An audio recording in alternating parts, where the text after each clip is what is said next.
Yes, ম্যাচের আগেই ফলাফল ফাঁস। ঢাকা নাকি চট্টগ্রাম? বিপিএল 2025-এর 14তম ম্যাচে জিতবে কে? জানালো জ্যোতিষী বিড়াল। চট্টগ্রাম নাকি ঢাকা? বিপিএল 2025-এর 14তম ম্যাচে জিতবে কে? তা নিশ্চয় আগেভাগে বলে দেওয়া সম্ভব নয়। তবে বা সেই কঠিন কাজটি করে দেখাবে অ্যাকিলস নামের একটি বিড়াল। বিপিএল 2025-এর 14তম ম্যাচের আগেই ফলাফল নিয়ে ভবিষ্যৎবাণী করবে অ্যাকিলস। এর জন্য তাকে দেওয়া হয়েছে বিশেষ প্রশিক্ষণ। 2010 বিশ্বকাপে অক্টোপাস পলের কথা নিশ্চয় মনে আছে অনেকের।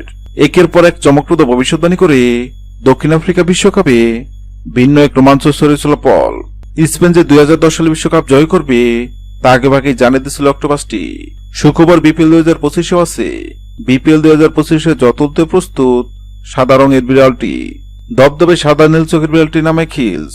নিবিড় যত্নার ভালোবাসা অ্যাকিলসের বেড়ে ওঠা বিশ্বের অন্যতম সেরা প্রাণী জাদুঘর সেন্ট পিটার্সবার্গের হামিটেজে।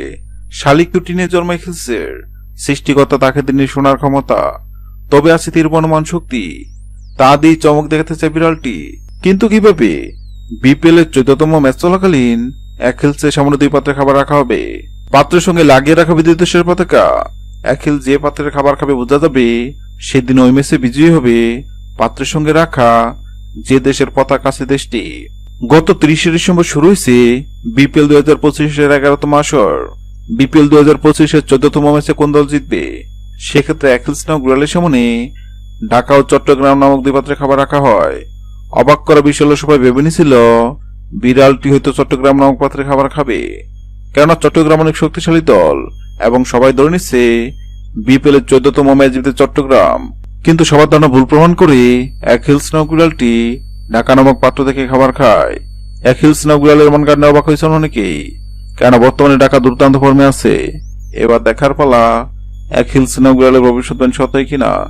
হ্যালো বন্ধুরা, আপনাদের মনে হয় বিপিএল 2025-এর 14তম ম্যাচে ঢাকা কি পারবে চট্টগ্রামকে হারাতে? অবশ্যই কমেন্ট করে জানাবেন। ভিডিওটি ভালো লাগলে লাইক দিবেন এবং সাবস্ক্রাইব করে আমাদের চ্যানেলের সঙ্গে থাকবেন। ভিডিওটি দেখার জন্য আপনাকে অসংখ্য ধন্যবাদ।